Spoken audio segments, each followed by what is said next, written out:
தாயான முத்தாருக்கு கேட்ட கேட்ட கேட்ட கேட்ட வரங்கள்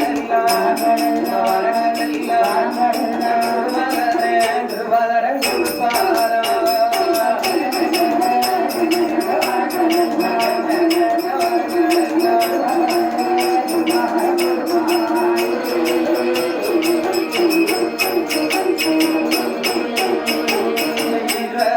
தங்கை கீதாயம் பெருமாள் வரம் கொடுத்தார்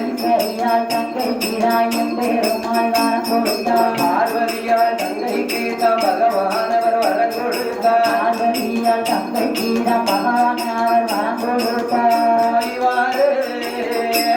சொல்லி அம்மா என்று சொல்லி